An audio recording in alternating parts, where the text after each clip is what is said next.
Fala pessoal, sejam muito bem-vindos ao Escuta Aí, o podcast oficial do canal Aprende Aí. Aqui a gente descomplica as ideias e bate aquele papo cabeça para turbinar o seu conhecimento.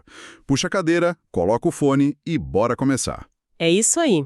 Muito bom estar aqui para mais um mergulho profundo. E olha, o tema de hoje é de dar um nó na cabeça, porque a gente precisa imaginar o seguinte cenário. Tipo, tenta visualizar. Tá, vamos lá. Imagina passar 10 dias inteiros trancados num espaço do tamanho de, sei lá, 2 carros SUVs grandes, com 3 colegas de trabalho. Nossa, já começa a bater uma claustrofobia só de pensar. Pois é. E detalhe, não tem como abrir uma janela para dar aquela ventilada. Do lado de fora, a temperatura fica flutuando entre o congelamento absoluto e um calor que literalmente derrete metal. É o ambiente mais hostil possível, né? Exatamente. E para finalizar a viagem, o seu veículo precisa mergulhar de volta na atmosfera da Terra a tipo 40 mil quilômetros por hora, envolto numa bola de plasma incandescente. Uma coisa super tranquila, uma viagem de férias. Super de boas. Mas brincadeiras à parte, hoje a gente vai mergulhar fundo no dossiê de voo confidencial da Artemis II, a missão que vai realizar essa insanidade. É um cenário que é, assim, aterrorizante e fascinante ao mesmo tempo, e acho que é por isso que a gente precisa calibrar as expectativas logo de cara para quem está nos ouvindo. Com certeza. O que o pessoal precisa entender sobre a Artemis II? Então, ela está muito longe de ser um simples voo panorâmico ao redor da Lua.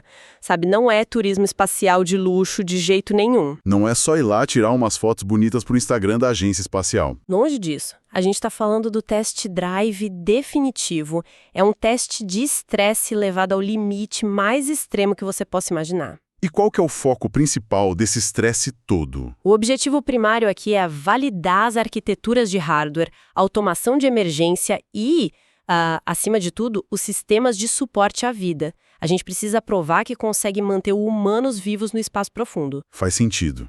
Antes de sequer pensar em colocar botas na superfície da Lua de novo, a gente precisa ter certeza de que a viagem de ida e volta é segura. Exato.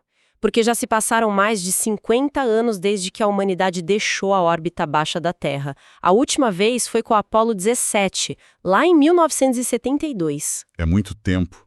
E para dar esse salto monumental, a gente vai precisar de uma máquina sem precedentes, que é o SLS, o Space Launch System. O mega foguete. Ele é a espinha dorsal de tudo isso. Cara, são 39 meganewtons de empuxo. É uma força bruta explosiva para tirar esse pessoal do chão.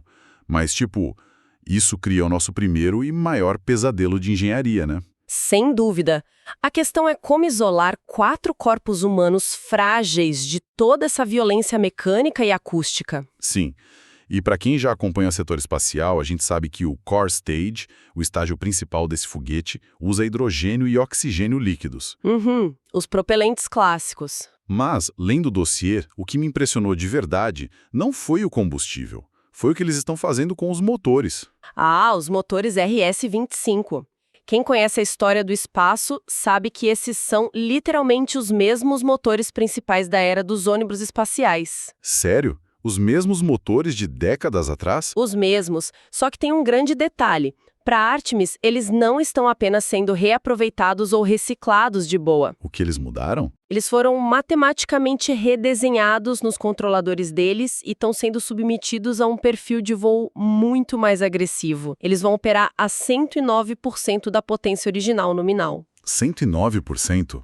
Eles estão forçando o motor além do limite antigo dele. Exatamente. O nível de estresse termodinâmico é um absurdo. Pensa só, o hidrogênio líquido entra no motor a mais de 250 graus Celsius negativos. Congelante? Muito. E aí ocorre a combustão. E o que sai na base sai a mais de 3.300 graus Celsius. Caramba! No mesmo equipamento você tem uma diferença de quase 4.000 graus. Sim, e essa diferença térmica brutal, somada àquela vibração acústica absurda que o próprio foguete reflete na plataforma na hora de decolar, exige uma integridade estrutural colossal. É loucura. E, claro, auxiliando esses 4 motores principais, a gente tem os 2 SRBs, aqueles propulsores gigantescos de combustível sólido nas laterais.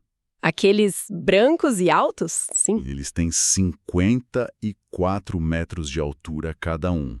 Eles dão aquele chute inicial monstruoso nos primeiros 2 minutos de voo.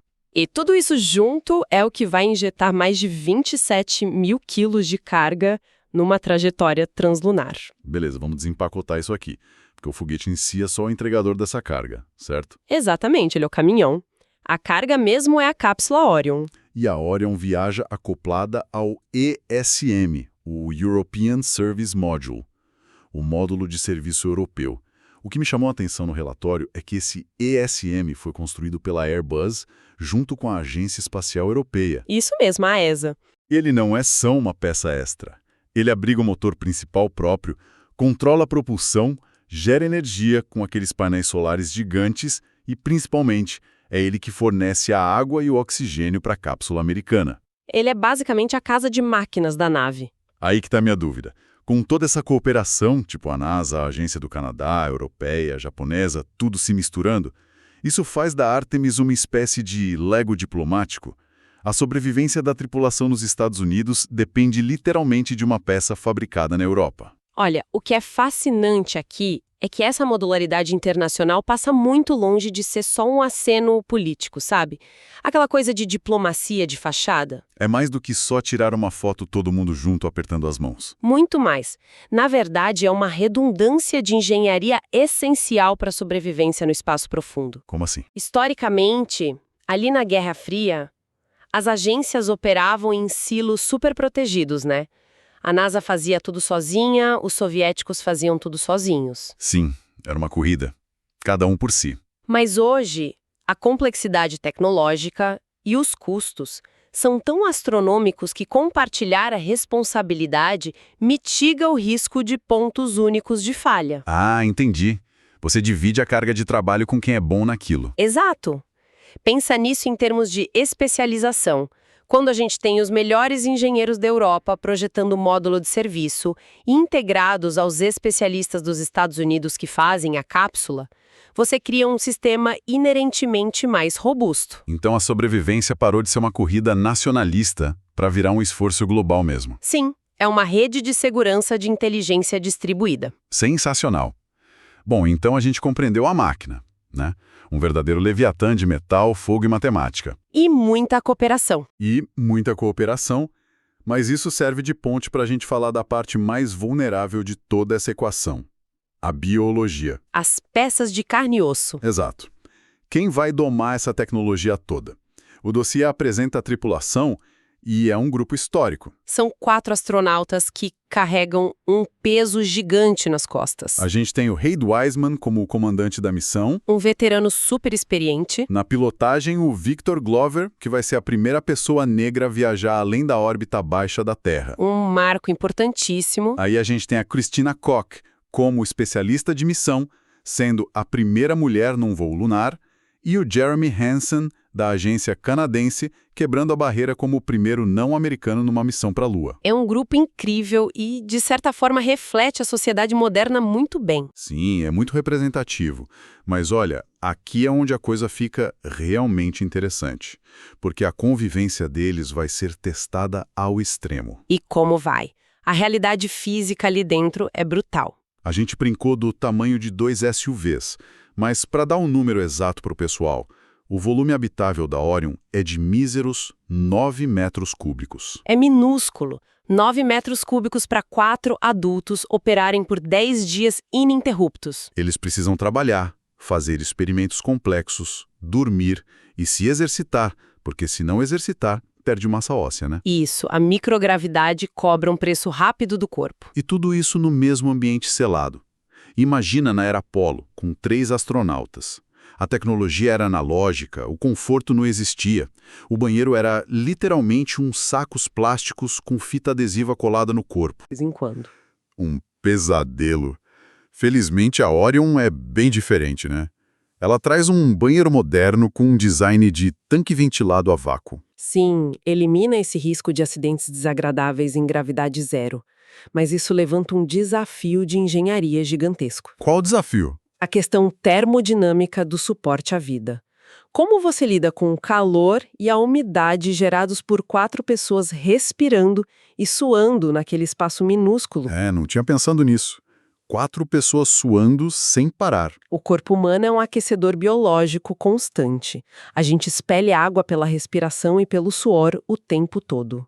Num volume de 9 metros cúbicos, 4 adultos se exercitando poderiam transformar a cápsula numa sauna letal em poucas horas. E aí que o módulo europeu, o ESM, prova o seu valor absoluto. Como ele resolve isso? Na era Apollo, eles usavam os filtros de hidróxido de lítio que os astronautas tinham que trocar manualmente. Era um sistema bem mecânico. Lembro de ver isso no filme do Apollo 13. Pois é. Mas a Orion não faz isso. Ela usa um sistema chamado leito de amina. É uma tecnologia que absorve ativamente o dióxido de carbono e a umidade. E para onde vai essa umidade toda? O sistema expõe esses filtros ao vácuo do espaço de forma alternada para limpar a amina. Então é um ciclo contínuo e regenerativo. Não precisa ficar trocando cartucho. Uma sacada genial.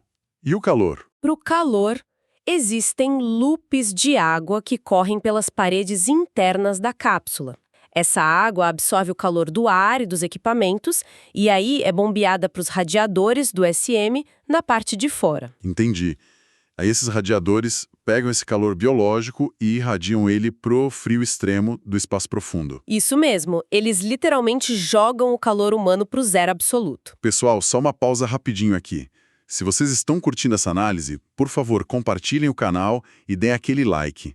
Isso ajuda a gente demais a continuar trazendo esse tipo de conteúdo, beleza? Valeu. Retomando o que a gente estava conversando sobre esses sistemas. Sim, sobre os radiadores e os leitos de amina. É justamente para provar que todos esses sistemas termodinâmicos complexos não vão falhar que o plano de voo da Artemis II foi desenhado desse jeito, metodicamente cauteloso. Totalmente. E agora que a gente entendeu como eles não vão cozinhar lá dentro, precisamos olhar para o roteiro da viagem em si. A odisseia de 10 dias. Exato. Como isso vai se desenrolar? O dossiê divide a missão em 3 fases críticas. A fase 1, que são os primeiros 2 dias, não vai direto apontar para a Lua, né? Não, seria arriscado demais. O foguete lança a nave para uma órbita alta da Terra primeiro. Para fazer um check-up. Exatamente, um check-up minucioso de todos esses sistemas de suporte que a gente acabou de falar. Se algo der errado nessa fase, eles ainda conseguem voltar rápido. E tem um detalhe dessa fase 1 que eu achei incrível. É o teste de pilotagem manual. O Victor Glover vai assumir os controles, o manche ali na mão mesmo. Sim, ele vai desconectar o piloto automático. E ele vai usar o estágio descartado do foguete, que eles chamam de ICPS, como um alvo visual. Ele vai voar a Orion em volta desse pedaço de foguete para testar a manobrabilidade. Olha, a relevância desse teste é gigantesca, não dá para subestimar. Mas a Orion não é super inteligente e autônoma? Ela não voa sozinha? Ela é imensamente autônoma, mas em missões de espaço profundo, a autonomia simplesmente não é suficiente. Precisa do fator humano? Precisa. A gente tem que validar a capacidade humana de sobrepor os computadores. Imagina se, numa missão futura, o radar ou os sensores ópticos falharem bem na hora de acoplar. O piloto precisa assumir e fazer no olho. Sim, ele precisa conseguir alinhar a nave visualmente num espaço tridimensional. Essa habilidade de voo de proximidade vai ser absolutamente obrigatória na Artemis III. Que é a missão do pouso. Isso.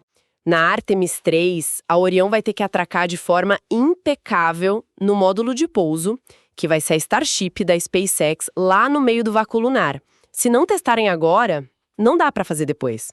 Faz todo sentido. Bom, garantida a pilotagem manual, a missão avança para a fase 2, que vai do dia 3 ao 7, a injeção translunar. Aquele empurrão final. Isso. O ICPS liga os motores pela última vez e atira a Orion de vez para a viagem. E o plano não é entrar na órbita da Lua e ficar dando voltas. Não, é um sobrevoo. É um sobrevoo de tiro único. Eles vão dar a volta pela face oculta da Lua, chegando a mais ou menos uns 7.600 quilômetros de distância da superfície. E aí tem uma tecnologia que chamou muita atenção no relatório. A comunicação, imagino. Sim, eles não vão depender só do rádio convencional. A Orion é equipada com o sistema laser O20. O sistema de comunicação ótica. Isso é uma revolução. A gente está falando de transmissões de dados via feixe de laser a 260 megabits por segundo de lá da Lua. Teremos vídeos em 4K, em tempo real, da face oculta. Mas por que esse salto para o laser é tão importante para a ciência? O rádio já não dava conta? Então, o rádio funciona, mas a largura de banda de rádio em distâncias lunares cria um gargalo imenso no fluxo de dados. É tipo internet discada contra fibra ótica. Ah, entendi. É muito dado querendo passar num cano muito estreito. Exatamente. Com a comunicação a laser, o paradigma muda completamente. A missão não precisa mais mandar só pacotinhos de telemetria básica. Dá para mandar o peso pesado. Dá para mandar conjuntos gigantescos de dados biométricos contínuos de toda a tripulação, leituras complexas dos sensores, além dessas imagens de altíssima resolução. Quase sem atraso. Tudo porque o laser não se espalha como rádio. Isso. O feixe é incrivelmente focado. A perda de energia na viagem da Lua até a Terra é muito menor em comparação com a dispersão de uma onda de rádio comum. Animal. Mas voltando um pouco para o trajeto, tem uma mecânica aqui que me obriga a intervir. Então, o que tudo isso significa? A trajetória em si... Os relatórios batem muito na tecla da trajetória de retorno livre. Basicamente, depois que o foguete dá aquele baita empurrão inicial em direção à Lua, eles não precisam ligar grandes motores para voltar. A gravidade da Terra só puxa eles de volta. Basicamente, sim. A física faz o trabalho pesado. Mas espera aí, isso soa bem aterrorizante. E se o ângulo desse empurrão inicial estiver errado por um pentelionésimo de grau? Um erro minúsculo não faria a nave passar reto pela Terra e ser atirada para o espaço profundo sem chance de volta? Olha, é uma objeção perfeitamente válida e é por isso que os cálculos exigem uma precisão absurda, na casa dos milissegundos. Mas para o pessoal de casa entender como isso funciona na prática, pensa na trajetória de retorno livre como uma pista de skate, sabe? Tipo um half-pipe. Tá, um half-pipe cósmico. Isso.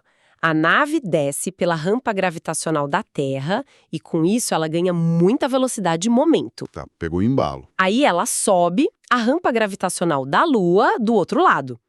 Se o momento for calculado com exatidão pela engenharia, a nave contorna a borda do half-pipe lá na Lua e a própria atração e curvatura da Lua redirecionam ela naturalmente para descer de volta para a Terra. Sem precisar remar no skate. Exato, sem precisar remar, que no caso seria ligar os motores.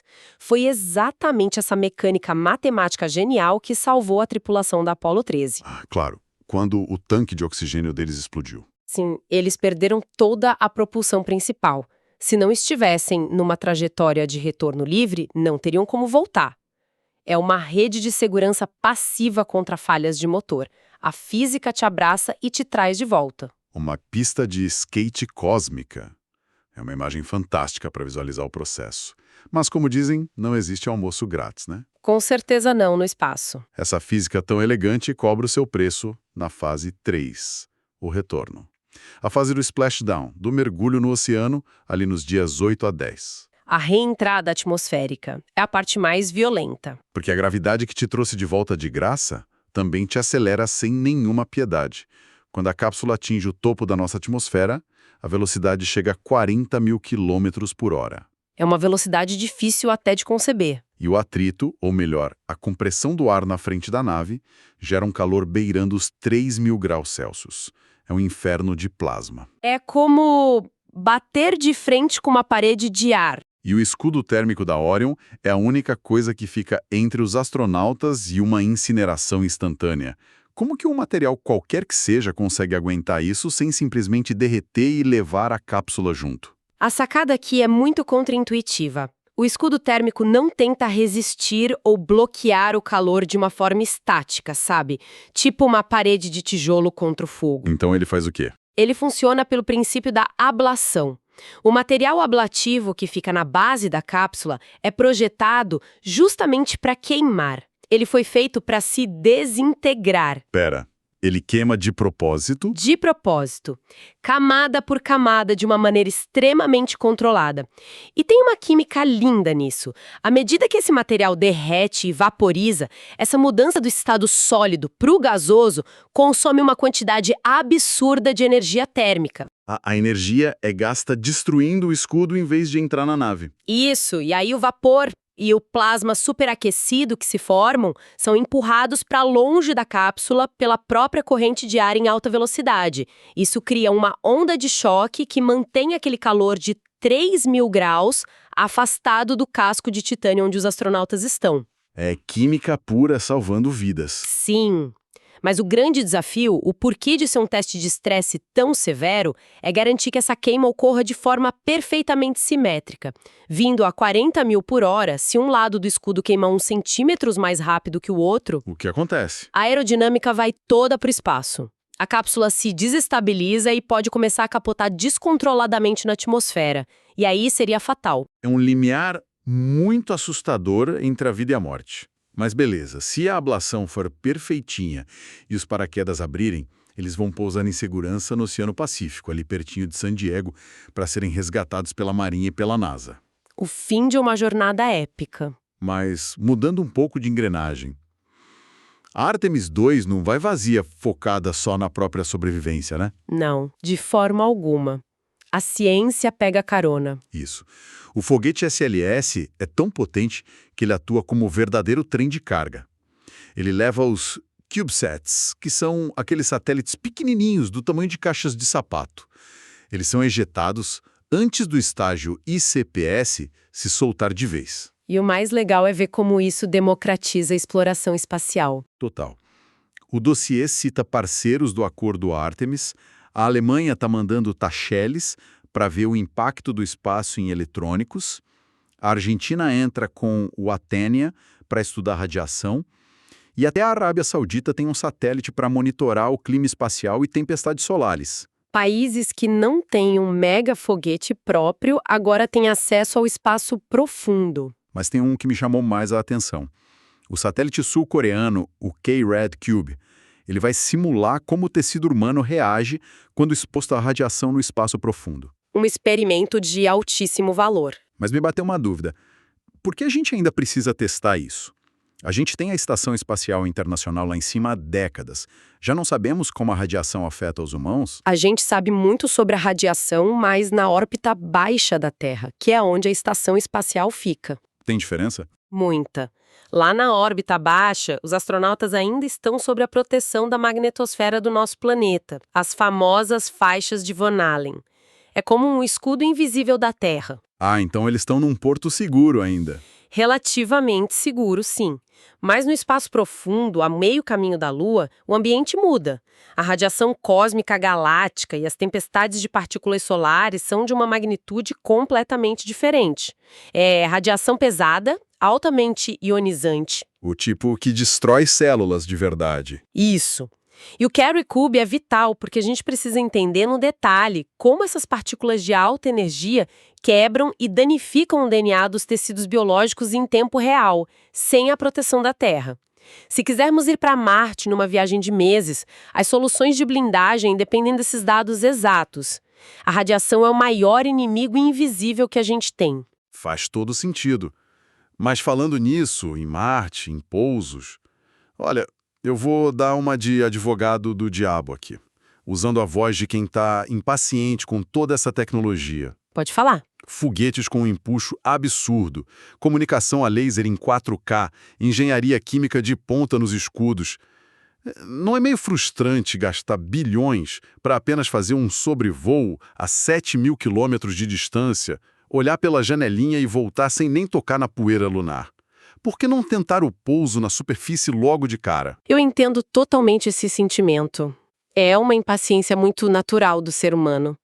Mas se conectarmos isso à imagem maior de tudo que está em jogo, a pressa foi exatamente o motivo de não termos ficado na Lua nos anos 60. Como assim? A Apollo não foi um sucesso? Foi um sucesso técnico monumental, mas a arquitetura da Apollo era uma manobra de pura ousadia política durante a Guerra Fria.